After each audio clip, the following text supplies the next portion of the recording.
प्रिय विद्यार्थियों, अब हम धर्म दर्शन के पेपर के अंतर्गत ईश्वर के गुणों की आपसे चर्चा कर रहे हैं। इससे पहले का जो लेक्चर था उसमें हमने ईश्वर के दो गुण सर्वशक्तिमता और सर्वव्यापकता, इन दोनों गुणों की चर्चा की थी, जो दोनों ही ईश्वर के तात्विक गुण हैं।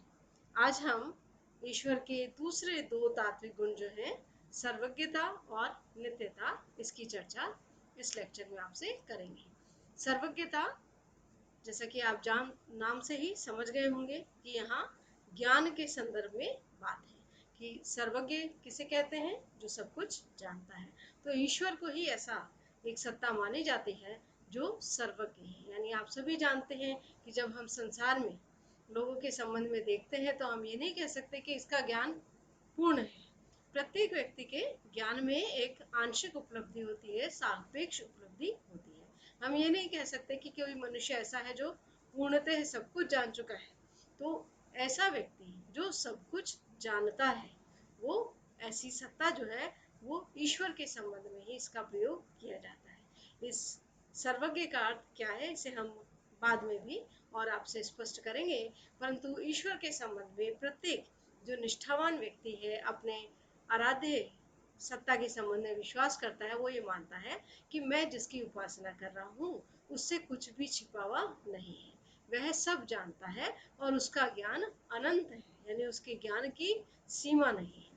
तो इस प्रकार से सर्वज्ञ एक ऐसा प्रत्यय है जिसे हम ईश्वर के गुण के संबंध में मानवीय सादृश्य यानी मनुष्य से समानता लेते हुए हम उस आधार पर स्वीकार करते हैं। मनुष्य से समानता कैसे लेते हैं, यदि इस अर्थ को हम समझे तो जो गुण मनुष्य में है उसके संबंध में हम जानते हैं कि ये सभी सीमित गुण हैं।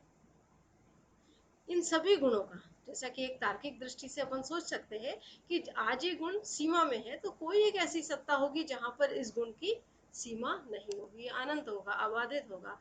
तो मानवीय ज्ञान सीमित है। मनुष्य प्रत्येक चीज को अपनी सीमा, ज्ञान की सीमाओं में ही जानता है और कभी कभी मनुष्य को इससे दुख और निराशा भी होती है। तो वो एक ऐसी सत्ता के बारे में निष्ठा रखता है और एक ऐसी सत्ता उसके विचार में बहुत गहराई में उस आस्थावान मन में जमी हुई है कि वह सत्ता सब कुछ जानती होगी। मनुष्य जो है वो वर्तमान काल को जानता है, भूतकाल को जो है कुछ साक्ष्यों के आधार पर जानता है, भविष्य के प्रति अपनी बुद्धि से एक दृष्टि पैदा कर सकता है। पर मनुष्य के लिए हम ये नहीं कह सकते कि वो एक साथ तीनों कालों को जान लेता है। तो परंतु उसके जो एक भावनात्मक मन है, जो धार्मिक मन है, उसमें एक अपने आराध्य के प्रति एक ऐसी भावना है जो ये स्वीकार करती है कि उसका जो आराध्य है, जो ईश्वर है, वो सब कुछ जानता होगा। तो ये सर्वज्ञता का अर्थ है। अब इसको हम पुनः यदि बिंदुओं में रखें तो ये इस प्रकार से है कि सर्वज्ञता के संबंध में पहला बिंदु है कि जब हम ईश्वर के जानने के गुण की बात करते हैं तो भूत, भविष्य और वर्तमान तीनों कालों को जानने की बात कर रहे हैं। यानी ईश्वर की सर्वज्ञता के संबंध में निष्कर्ष रूप से कहा जा सकता है कि ईश्वर भूत, भविष्य और वर्तमान तीनों कालों को जानता है।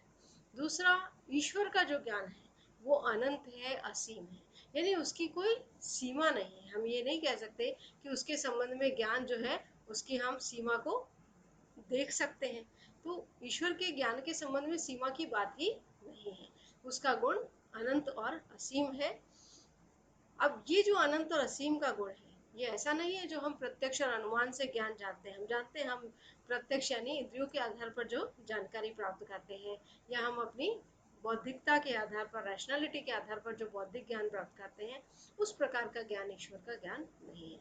ईश्वर का ज्ञान जो है वो इंट्यूटिव है। जिस प्रकार से हमें किसी चीज की साक्षात उपलब्धि हो जाती है, उसको जानने के लिए किसी साधन की या किसी फैकल्टी या अधिकरण की आवश्यकता नहीं होती, ऐसे ही जो ईश्वर का ज्ञान है वो भी सहज ज्ञान की कोटि में आता है। तीसरा है, जब हम जानते हैं किसी चीज का ज्ञान होता है तो दो सत्ताएं होती हैं। एक जानने वाला, जो जानता है या जानने वाला होता है उसको हम ज्ञाता कहते हैं, जो नोअर कहलाता है अंग्रेजी में। जिसको हम जानते हैं यानी ज्ञान का विषय जो है उसे अपन हिंदी में कहते हैं गे, और अंग्रेजी में इसको कहते हैं नोन, कि आपने जिसको जाना है। ठीक है, तो ज्ञाता गे का जो ये द्वैत है कि एक जानने वाला है और एक वो ज्ञान का विषय है जिसे जाना गया है, ये द्वैत ईश्वर के ज्ञान में नहीं है। यानी ईश्वर के ज्ञान में बिल्कुल जो है यूनिटी होती है, किसी भी प्रकार का द्वैत या विभाजन नहीं होता। तो ईश्वर की सर्वज्ञता में ये भी एक चीज है कि उसके ज्ञान में मनुष्य का जो ज्ञान है उस तरह का ज्ञाता के द्वैत नहीं होता। अब ये जो सर्वज्ञता का गुण है, ये ईश्वर की भावना के साथ अनिवार्यतः जुड़ा हुआ है। जब हम ये बात करते हैं कि एक ऐसी सर्वोच्च सत्ता है जो सब जिसके नियंत्रण में सब कुछ है, जो सब पर शासन करती है। शासन इस रूप में कि वो व्यवस्थापक है, हम उसके नियमों में रहते हैं, वो उस नियमों के अनुसार जो है वो दंड और पुरस्कार इस प्रकार का विधान भी उसका बनाया हुआ है। तो ये जो एकेश्वरवाद का विचार है उसके साथ सर्वज्ञता का गुण अनिवार्य रूप से आ जाता है, क्योंकि ऐसी सत्ता जिसके अधीन सारी जगत की व्यवस्था है, जो जगत का रचनाकार है, व्यवस्थापक है, तो उसका फिर सर्वज्ञ होना आवश्यक हो जाता है। तो ये चार जो बिंदु हैं, इनको हम इस सर्वज्ञ ईश्वर की सर्वज्ञता की धारणा में निष्कर्ष रूप में रख सकते हैं। अब इसी प्रकार से एक और तात्विक गुण है ईश्वर का, मेटाफिजिकल एट्रीब्यूट है, जिसे कहते हैं नित्यता। अब नित्यता, जैसे कि आप नाम से समझ गए होंगे कि ये वस्तु जो है वो यहाँ पर जिसके संबंध में भी नित्यता की बात होती है, इसका मतलब वो हमेशा है, हमेशा रहेगी। तो ईश्वर भी एक ऐसी सत्ता है जो नित्य है और अपरिवर्तनशील है। यानी हम ऐसे नहीं कह सकते कि कुछ समय पहले वाला ईश्वर ऐसा था और आज का ऐसा है, या ईश्वर इस तरह से बदल जाएगा। ईश्वर की जो धारणा है उसके संबंध में अपरिवर्तनशीलता है और साथ ही साथ नित्यता या इटर्निटी की बात है। अब धार्मिक दृष्टि से यदि हम सोचें तो क्या हम ऐसे ईश्वर में विश्वास कर सकते हैं जो नित्य नहीं हो? तो हम पाते हैं कि नहीं। हम जिस ईश्वर की उपासना करते हैं, हम ऐसा अपनी भावना में विचार ही नहीं ला सकते कि ये ईश्वर का नहीं रहेगा या पहले नहीं था। तो अनित्य ईश्वर जो है उपासना का विषय नहीं हो सकता। तो नित्यता का जो गुण है वो भी ईश्वर की भावना में उसकी सत्ता के साथ ही आवश्यक रूप से संबद्ध है। तो ईश्वर जो है नित्य है। अब इस नित्यता का अर्थ को हम निष्कर्ष रूप में रखें कि ये नित्यता किस प्रकार की है, तो पहली बात, ईश्वर सर्वकालीन है, यानी सब कालों में है, भूत भविष्य वर्तमान। ईश्वर के संबंध में जो है, ये तो हम अपनी दृष्टि से जो है काल का विभाजन करते हैं, ईश्वर तो काल से परे है, तो वो सर्वकालीन है, सभी कालों में है। अब जब ये बात आती है कि वो सभी कालों में है, तो ये भी प्रश्न उठता है कि क्या फिर अलग अलग काल का उस पर प्रभाव पड़ता है? यानी जिस युग में हम जी रहे हैं, तो क्या इस युग का ईश्वर पर प्रभाव पड़ेगा? तो ईश्वर पर जो है काल का प्रभाव नहीं पड़ता है। वो ईश्वर की जो नित्यता की धारणा है, इसका मतलब है कि जब हम ये जो जीवन जीते हैं, ये जो सृष्टि है, इस सृष्टि में जो विभिन्न मूल्य प्राप्त करते हैं और हम अपने जीवन की दिशा इन मूल्यों के अनुसार तय करते हैं, तो इन सारे मूल्यों का आधार जो है वो ईश्वर है। और हमारे जो सारे आदर्श हैं, मूल्य हैं, वो ईश्वर की सत्ता में निवास करते हैं। इस प्रकार जगत में जो भी शुभ माना जाता है, कल्याणकारी माना जाता है, उन सब मूल्यों का केंद्र ईश्वर है। तो ईश्वर की नित्यता के संबंध में ये तीन विशेष बिंदु भी ध्यान देने योग्य है कि ईश्वर सर्वकालीन है, परंतु उसके सर्वकालीन होने का अर्थ ये नहीं है कि वो काल से प्रभावित होता है, यानी ईश्वर पर काल का कोई प्रभाव नहीं पड़ता। वह सभी मूल्यों का आधार है, उसमें सभी मूल्य निवास करते हैं और ईश्वर ही हमारे समस्त आदर्शों, मूल्यों या शुभ और कल्याणकारी लक्ष्यों का केंद्र है। अब ये जो हमने आपके समक्ष जो है अभी तक पिछले लेक्चर में सर्वशक्तिमता और सर्वव्यापकता की चर्चा की, आज के लेक्चर में हमने आपके सामने सर्वज्ञता और नित्यता की चर्चा की। ये चारों गुण तात्विक गुण हैं। अब कई बार ऐसी आपत्ति की जाती है कि मनुष्य जो है वो कुछ चीज़ों में अपने को अपूर्ण पाता है, सीमित पाता है। तो मनुष्य अपने जो गुण है उसका आरोपण ईश्वर पर कर देता है, क्योंकि ईश्वर कोई ऐसा विषय तो है नहीं जिसका प्रत्यक्ष हो सके। तो ईश्वर के ऊपर ये जो आरोप है, हमने पहले भी इसकी चर्चा की थी, एंथ्रोपोमॉर्फिज्म का आरोप लगता है। तो इसका उत्तर जो है धर्म दार्शनिक या विचारक किस प्रकार से देते हैं। मानवीकरण के आरोप का उत्तर देते हुए धार्मिक विचारक ये कहते हैं कि ईश्वर के गुण उसकी भावना में है, इसलिए ऐसा नहीं मानना चाहिए कि मनुष्य ने अपनी कल्पना से ये ईश्वर पर थोप दिया है। ईश्वर के गुण मनुष्य की कल्पना से स्वतंत्र अस्तित्व रखते हैं। उनका यह भी कहना है कि ईश्वर के ये गुण जो है विशिष्ट है, यानी मनुष्य के संदर्भ में हम जो ज्ञान की धारणा रख रहे हैं, ईश्वर के ज्ञान की धारणा उससे विशिष्ट है। मनुष्य और ईश्वर की ईश्वरवादी सिद्धांतों के अनुसार बराबरी नहीं है। तो ईश्वर भी जब हम सर्वज्ञता की बात करते हैं तो वो एक विशिष्ट गुण है, उसकी तुलना मानवीय सर्वज्ञता से नहीं हो सकती। जब किसी मनुष्य की कई जगह विद्यमान होने की बात करते हैं तो उससे ईश्वर की सर्वव्यापकता के गुण की तुलना नहीं हो सकती।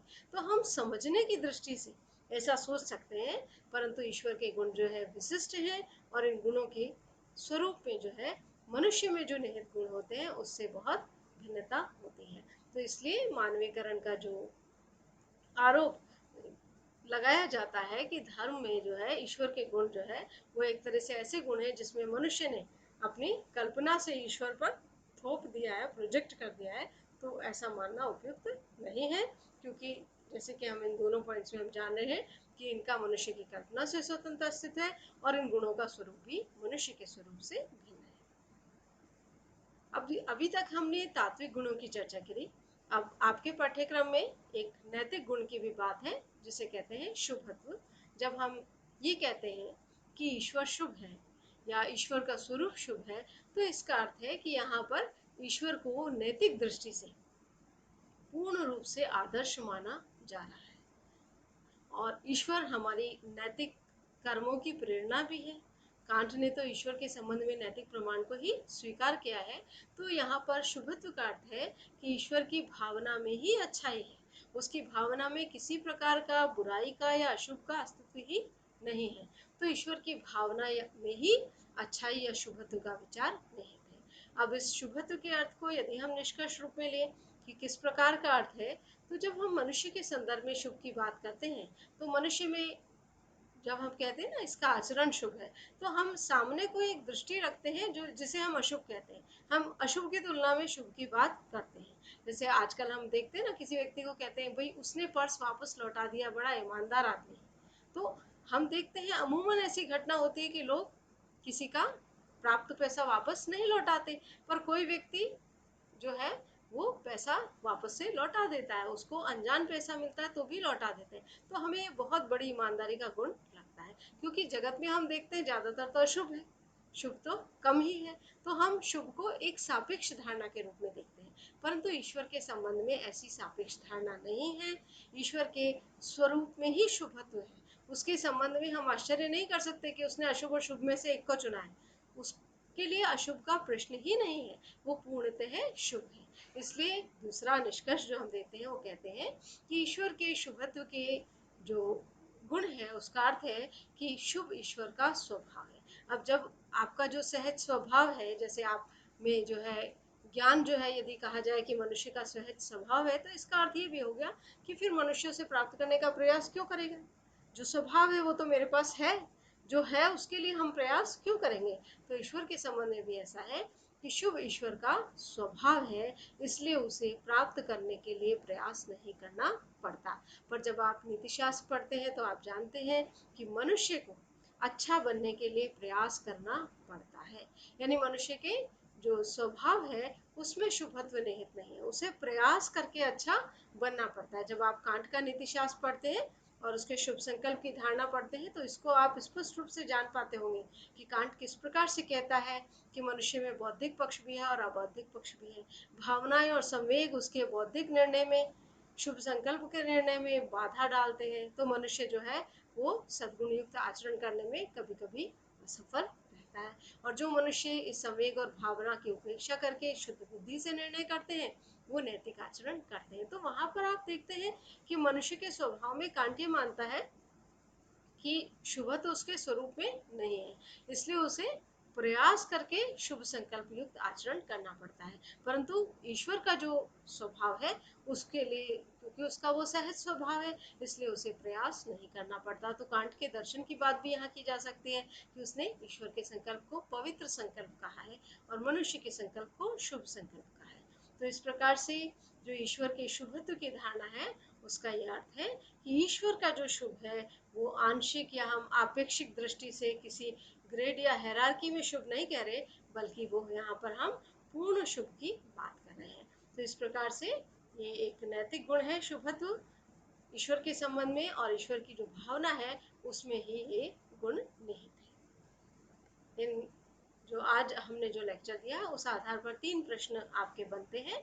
सर्वज्ञता को ईश्वरीय गुण के रूप में स्पष्ट करना, ईश्वर के नित्यता के गुण को स्पष्ट करना, और शुभत्व जो है वो किस प्रकार का गुण है, क्या ये ईश्वर का अंतर्निहित गुण है, किस प्रकार से है, ये आपको स्पष्ट करना। इसका आप अभ्यास कीजिएगा। धन्यवाद।